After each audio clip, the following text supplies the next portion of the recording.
we're getting this What's that? hectic in Cleveland right now. Our starting quarterback is out for the season, the broken bone in his throwing shoulder. So it's you know, kind of mourning here. Uh-oh. All right. Well, we'll get to that too. We're going to talk about all that stuff.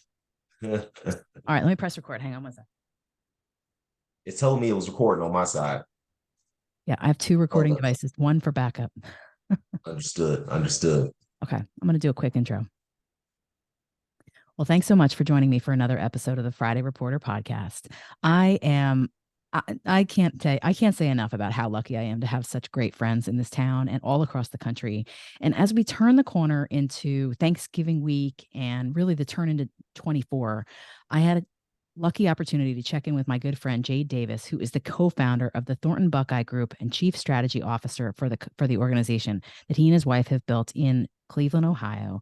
But Jade Davis, who is my guest today, is also not anymore inside the district. He's out in the world, and he's gonna share a story about how he got started, what he's doing today, and what it is that's happening there in Ohio. Jade, it is so great to see you today. Good to see you as well, Lisa. Thanks for having me. And it's good to have a small mini clean cold reunion here. The rest of our friends are going to be so jealous. They're going to Yeah. all. I'm not letting all of them get on the show. John Wadsworth, I can if you can hear me now. His birthday was like yesterday. You have to. I'd have to put on the XX because he can go wild. I say all that as a joke because we together, Jade and I became great friends working on the clean coal campaign, what feels like a lifetime ago now. But we met because Jade had this tremendous background in energy policy and had come to Washington, D.C., and really just he lit the place up with tremendous insight into not only what was happening in the policy space, but also really how it was impacting the country. And so, Jade, before we get into all of that, why don't you tell me a little bit about your background and how you got started in this business? Well, I'll tell you, I was born and raised in here in Ohio, grew up in Cleveland, and was really first introduced to politics through my parents, specifically my father's involvement with our community, and which really taught me that you have to engage government in order to understand it, in order to have it work for you. And also, both of my parents sort of insistence on voting and making that was always, no matter we were voting for a dog catcher or a president, it was always something we were going to go stand in line, we were going to go to the local school, and that was something we were going to do. And it's still a something I do now with my children and my wife as well. And so that sparked my interest. In high school, I was placed at I went to Benedictine High School in Cleveland, which is an all boys Catholic high school. And I was placed in AP history, politics, and English courses. And during that time, I really sparked the interest through our writing, which we did a lot of writing through public policy. And this is the late 90s. So this is sort of the nationally, it's the Gingrich and Clinton issues there in DC. Locally in the state, it's in Ohio, it's getting ready for Y2K Right. and all those kind of things and what we should be doing and sort of what does the 21st century look for, what was then commonly called the Rust Belt and now more Opportunity Belt. And those public policy conversations in class end up having me now begin my own um, engagement in campaigns and working with people and sort of helping out within my community. And I attended college at the College of Worcester for undergrad. And at Worcester, and not only I played football and was a letter winner and had a great career there athletically, but got involved in a lot of different student groups and campaigns, local, state, federal campaigns. I was in college during the Bush v. Gore, all those kind of things. And I remember just hearing, and I think one thing that a lot of Americans may not understand is that to the rest of the world, our democracy is sort of like a miracle. I remember people literally was sitting in class with me like, if this would have happened where I was from, there would have been like we wouldn't have been at school. There would have been complete disruption. Wow. There would have been all these kind of it would have been, certain folks would have had to go home and go away and all these kind of things. Whereas we were all just sitting there like, well, it's gonna get down to Supreme Court and we're gonna have a protest and then we're gonna vote again in 4 years and all those kind of things. After college and grad school and working on various campaigns, in the meantime, I went into banking a little bit and went to grad school. Um, but through all that work on campaigns, mostly national and state level at that point, and in college and grad school, I sort of gravitated to policy, especially energy, infrastructure, economic development issues. And that's where a lot of my research in school was really geared towards. And after graduate school, started working. Went to grad school at Eastern Michigan, got an MPA there. Moved to Columbus, Ohio, and started working for the Ohio Senate Democratic Caucus, doing policy work, and helped initiate the state's first renewable energy standards and help craft that with then House Speaker, now Lieutenant Governor Husted, and renewable energy efficiency programs and projects, and working with manufacturers, working with utilities, and had a chance at a very young age to sort of be in the room and hear these negotiations and understand why various interests were aligned and why other interests weren't. And learned something very critical is that everybody could sort of be right at the same time. And in policy and politics is how do you navigate that? And that sort of led my interest in becoming a lobbyist. And after getting appointed by Governor Strickland to go over to the Public Utilities Commission and sort of represent the PUCO with our congressional delegation and with the Ohio General Assembly, had the chance to come move to DC and work on K Street with the good folks at American Coalition for Clean Coal Electricity, and work on various energy issues in the states. And again, getting back to the states was helpful because it informed a lot of what I didn't necessarily get caught in some of the Beltway assumptions about what people cared about and Yeah. what people thought about various issues. I was able to see it and come and inform not only just our leadership and our organization, but in sort of engagement with on the Hill and in the White House. And it was a great learning experience. Again, I was blessed to have that sort of background and really started from the bottom and understanding politics, and was able to come to DC and learn a lot and meet a lot of people. I love that, Uh, Jade. And I want to interrupt for just a second. First off, yeah, I would be remiss if I didn't say that one of my most loyal listeners and good friends, Chris Jones, who's here in Washington D.C., is also a Worcester grad. So next time you're in town, I got to get the two of you guys together because I'm sure y'all would talk a blue streak about all the cool things that happen at the college. But also too, so you and I, what I love so much about your background is that it reminded me when you came to the American Coalition for Clean Coal Electricity, you reminded me of my background too, because I had started in the New Jersey State House. I'd gone to school in Trenton, and I had come up sort of watching the legislature and understanding that. Um, and spend a lot of time too. Also, like you said, like even when my kids were little, I'd bring them into the voting booth and give them the opportunity to see how that process worked. And I love that because you're really instilling that in your young people today, so that they'll have a legacy and a lifelong appreciation for that value and that importance that we all have, and the right that we have to have a voice. But the other thing too, Jade, I want to ask you about before we get back to you coming to DC and then returning back home. Um, what did you think was the most important part of having that state background when you came to DC? It strikes me that the fact that you said everyone can be right at the same time, that is so important to have that point of view. Tell me a little bit about having that perspective and coming to DC and being able to impart that in the work that you did then. honestly, I think it grounds you. I think it grounds you in understanding that um, everybody has an interest, everybody has a need, everybody needs resources, and everybody needs more resources. Mhm. Okay. And oftentimes I think sort of this, the 24-hour news cycle, and now with the ability to sort of chop up segments into, 5 second to, 5 minutes or whatever, on social media sort of distorts where people think other people are. And coming from the States, coming from a state like Ohio, which sort of you go to DC and you realize like everybody's like one person removed from Ohio. Yeah. Uh, Yeah. and and and it's one of those places in which we have 88 counties. Out of 88 counties, probably 9 or so are actually what could be considered urban.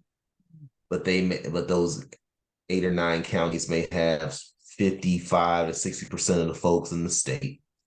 And so everything I sort of done was sort of understanding of this dichotomy of growing up in the city, but driving 45 minutes, you'll see a farm and you'll see a Yeah. very different kind of a way of life. But then go down to the state house and you're now working with people who, if you live in Cleveland, you may be 140 miles from Columbus, but it takes you 2 hours to get there. If you live in, say, Williams County, you're 98 miles from Columbus, but it takes you 3.5 hours to get there Wow. because of a lack of access to interstate or only 2-lane highways and things of that nature. Sure. And what does that mean for economic development? And so you can't just say, well, we need to have more economic development money and emphasis just here because this is where all the people are. Well, you also have very important agricultural, very important manufacturing, very important research that's going on in those other places. And so having that sort of grounding when I came to DC and having to come up politically and professionally in that grounding when by the time I got there gave me a different perspective. And I think other folks who are lobbying and on K Street that have that background will tell you the same thing.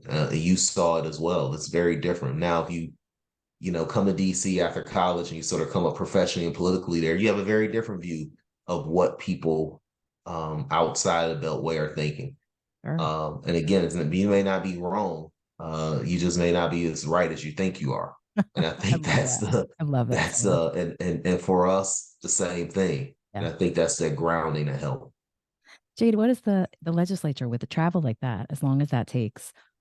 Every legislature has their own sort of beat as they run. How does the Ohio legislature, are they in all the time? Are they in for a certain period of time?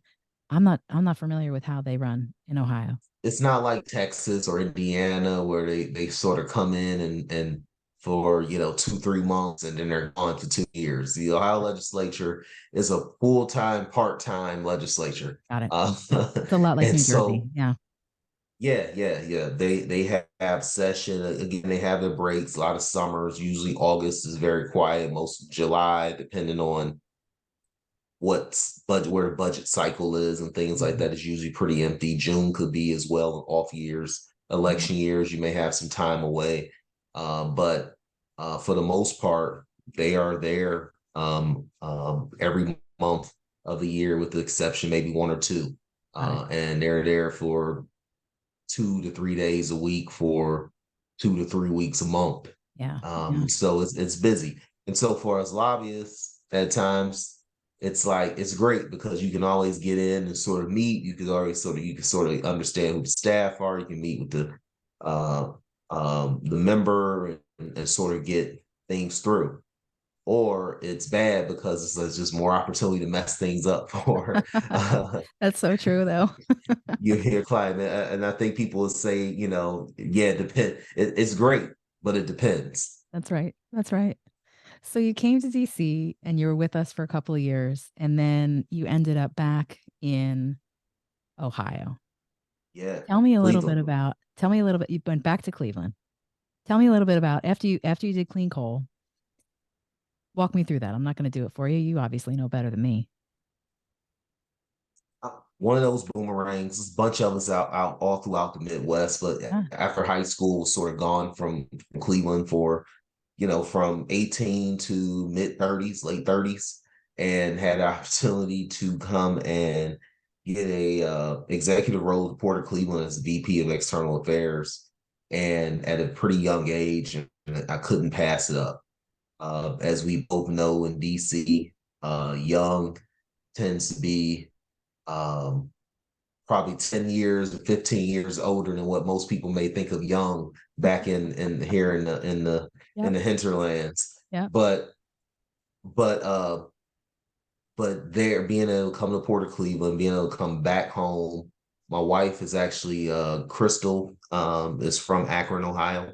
Okay. And so that's sort of, and we'll get to Thornton Buckeye Group and sort of explain that name as Yeah. well. Yeah. But was able to come back to the Port of Cleveland, and I managed the government affairs and media relations at the port immediately upon taking the job, and sort of building out the government relations program from staffing all the way to our contractors, to our issues, our strategic plans on the government relations side and the media side, to building up our social media. And and luckily we had some really good success.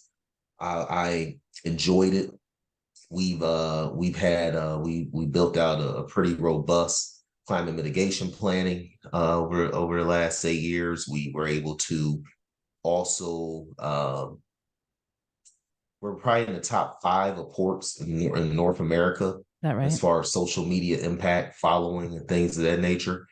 Um, and it's allowed us to be able to really discuss with our audiences in North America and in Europe, which is sort of the main trade routes at the Port of Cleveland for maritime trade, in Canada, what we are, what we're doing, what our investments are, the kind of opportunities we bring to the market.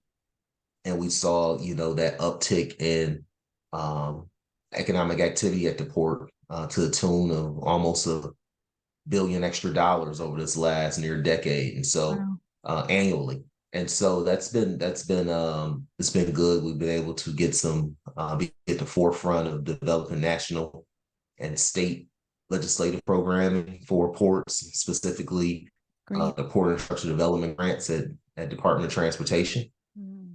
and also Maritime Assistance Program, the Ohio Legislature, which has, just the Port of Cleveland alone has yielded close to $100 million in infrastructure grants and money that we put right back into the community, building up our docks, building up the community around us, and those jobs and protection of jobs and growth of jobs on our docks. And so proud of it. I'm glad to have the opportunity.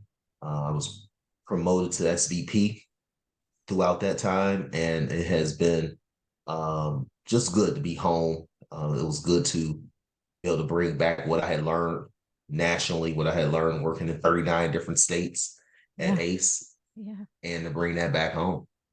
Well, and so much. I love that you called it the Rust Belt and now the Opportunity Belt. Is that something that the state and the port are folks really? Because to me, hold on, because I'm going to get to a question. I'm started working my way up to it, so bear with me.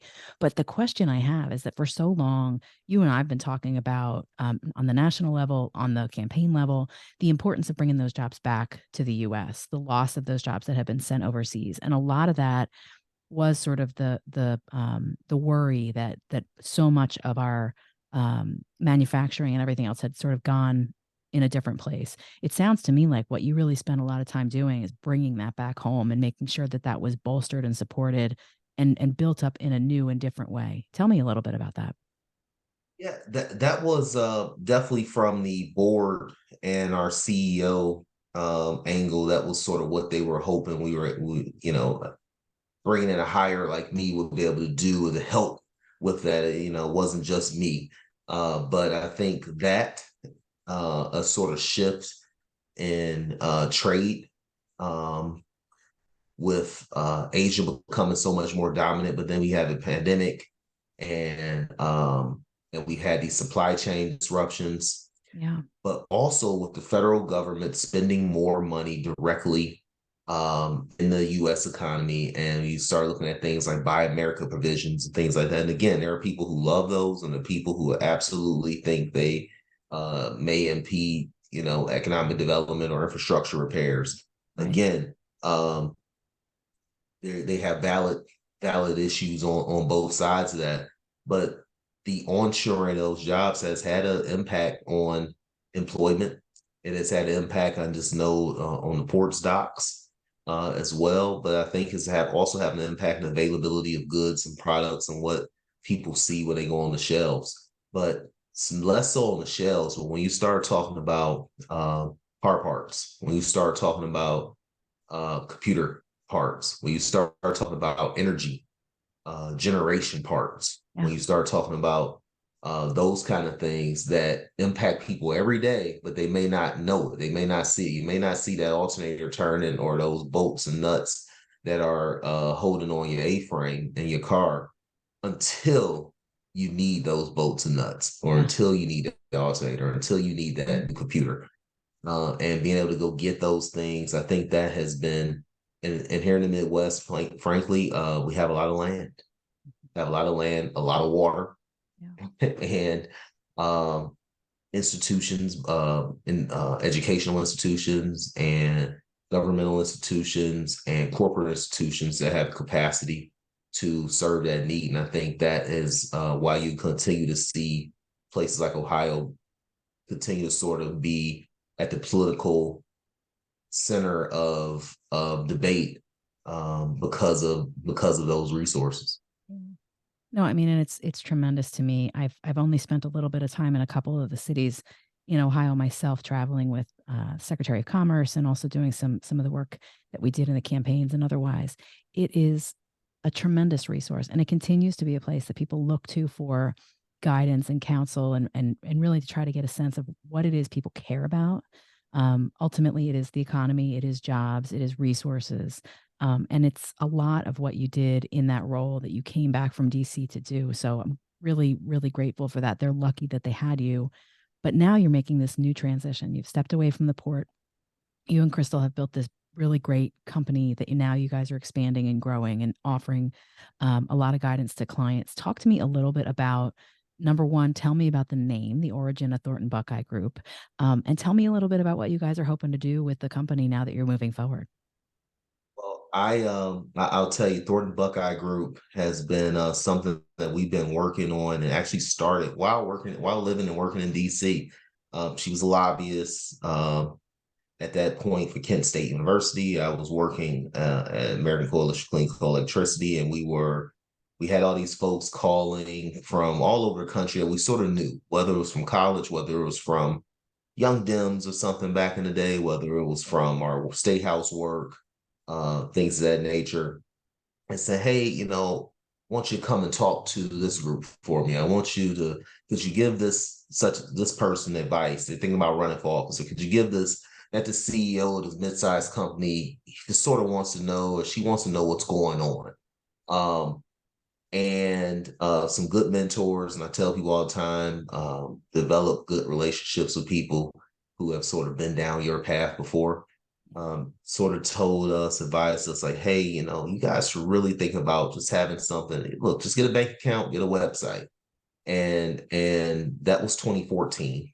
Wow. And now in 2023, we're pushing up on 10 years pretty soon. Thornton Buckeye Group was sort of created. My wife, Crystal MC Davis, is from grew up Crystal Cook in Akron, Ohio, Uh-huh. and she grew up off of Thornton Road in Akron, and I grew up off of Buckeye Road in Cleveland. And we both met at the State House working in the state legislature. And she was actually a lobbyist first before me. And she worked for Joyce Beatty when she was leader of was minority leader in the State House, and also worked for Governor Strickland. And here we are. And we met there at the State House, got married. That's a long, like it was a whirlwind romance. And Love those. Those are my favorite kind. and we started Thornton Buckeye Group as a way in order to sort of, help people, help friends, work on issues we particularly cared about, and sort of grew. But Thornton Buckeye Group operates at the nexus of business and government.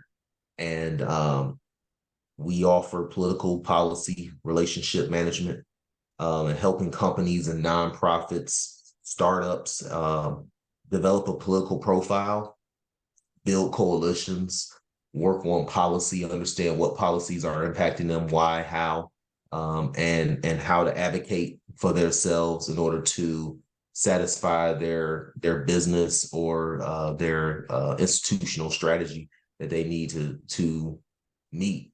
And we sort of offer a lot of services to help with that strategy as well. That's And great. so it's been good. Been a growing company every year, and both in people and in clientele and various issues. But my focus in the company is really on energy, economy, trade issues as well. Crystal focuses a lot on education, health, um, and education from pre-K, out of school time, all the way to higher ed, to health issues, from maternal health, also in healthcare and things of those natures. And we offer a lot of issues around tech, tech development, and just managing that profile, and all the way up to helping people decide, do they go hire lobbyists, what kind of lobbying they need, what kind Oh, of that's issues really they need, the important. state, federal, Yeah. do they need to be looking at local, do they need to be multiple jurisdictional, and things of that nature. Really helping people navigate not only the issues that we talk about across the table at dinner every night, Yeah. but also connecting them with people that can help them advance their causes. And I love that so Yes. much. Some of our longest running clients have been people that run issue campaigns, because again, that is getting to the nexus of what people are thinking about, and who can sort of inform you on that. What kind of coalition should you build? How? Why? All those kind of things. It's sort of a niche that we both saw through our years of the people we were hiring Yeah, from for our sure. work, like Yeah. what kind of people we were looking for. Yeah. We didn't necessarily just need a lobbyist. We didn't necessarily just need a lawyer. We didn't necessarily need a PR consultant. We needed a connector, and we needed an informer. We needed someone who can pick up the phone and sort of give us an outlook on what to do, Yeah. and to be available. And so we've been glad to really serve that niche. I love that. Well, I'm going to make sure that in the show notes for this conversation that people know how to find you so they can find you on the website and connect. Because I do It's think that buckeyegroup.com, and love it. that's also the social media.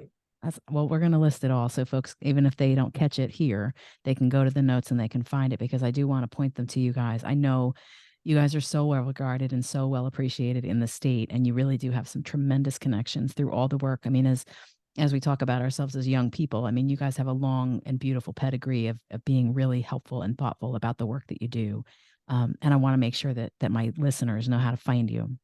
But also, too, when you're not building this Thank you. amazing business, when you're not helping people figure out how to navigate, whether it's Cleveland or anything that's happening sort of in the Buckeye state, your Cleveland Browns, I know, are having a bit of a bad week. You just told me before we got on the call, you got some football stuff that's keeping you up at night.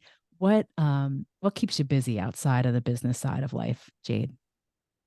You know, for fun, we have our guilty pleasures. I know mine's personally. I just finished up Billions on Showtime for the Oh, final episode. Good to see Bobby Axelrod back. Um, and man, reading a couple different books right now. High on the Hog is one that my wife had read a while ago, by Jessica Harris, and um, I'm finally starting down that path, and also reading Lucky Me by Rich Paul. And Rich and I actually went to high school together. And so to see now the super agent, that, we were making beats on the lunchroom table 20 years ago, 25 years ago, is just kind of surreal, but, such is life. Um, Also serving on a corporate board for Choir Power, which is a tech startup that is looking at ways to alleviate energy poverty, GHG management for both homes and companies, businesses, and both here and abroad. And so that has been very enlightening, and glad to be able to provide, had the opportunity to provide a lot of strategy and insight from just my energy background. I've worked on energy policy in state legislators all over the country and Congress. as well, and then the PUCO on the regulatory side, and working with utilities on behalf of utilities and fuel sources and ACE. And so it's been good to be able to continue to apply that knowledge and looking at putting together business projects and strategy while I was at the port. And so it's good. And some commercial real estate development through a partnership, Next Generation Development Partners, uh, here in Cleveland. And so I'm busy, but busy beats the alternative. Yes, there's Yeah. that too. You remind me Yeah. that I've promised my audience now over the course of the last 2.5, almost 3 years now, that I'm going to put together a bookshelf, books that are recommended through listeners. So I'm grateful for those two, for High on the Hog and for Lucky Me, because I'm going to put those back into that rotation. I'm going to get that going. You've reminded me to reinvigorate that project because I think it's important. The other thing too, Jade, as we get to the end of our conversation, which I can't believe we've been talking now for 30 minutes, we could talk another 30 about all the other Yeah, things. definitely.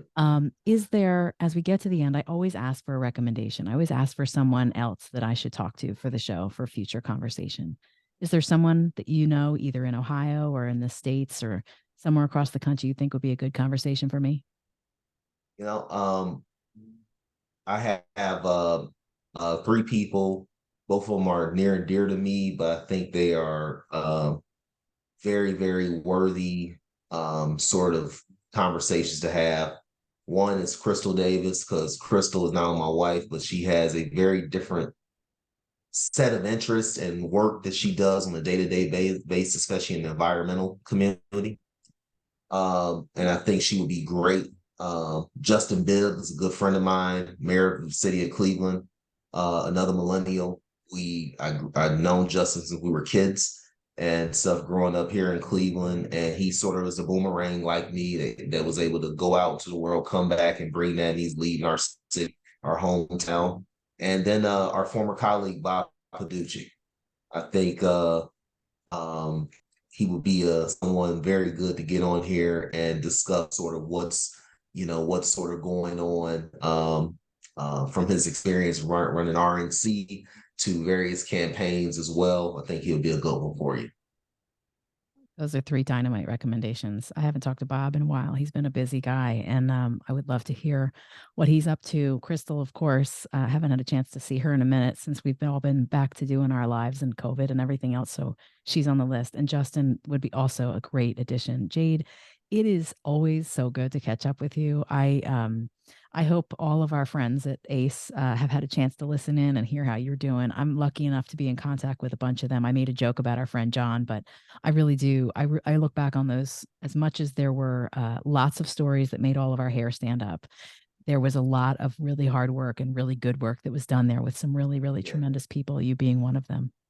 yeah, and honestly, I think we've also did a lot more work than anyone would believe in advancing sort of the advancements in energy, lowering GHGs and sort of attacking just and trying to lower down emissions and things of that nature. I think is going to have a long term effect. And again, it's one of those emergent issues that I think is going to be that's changing the political dynamics of campaigns and governing from nationally all the way to local levels. Absolutely agree. It's one that's going to continue to be an issue for long after you and I are walking around on this planet. So it's one that I'm lucky Absolutely. enough to have worked on with you.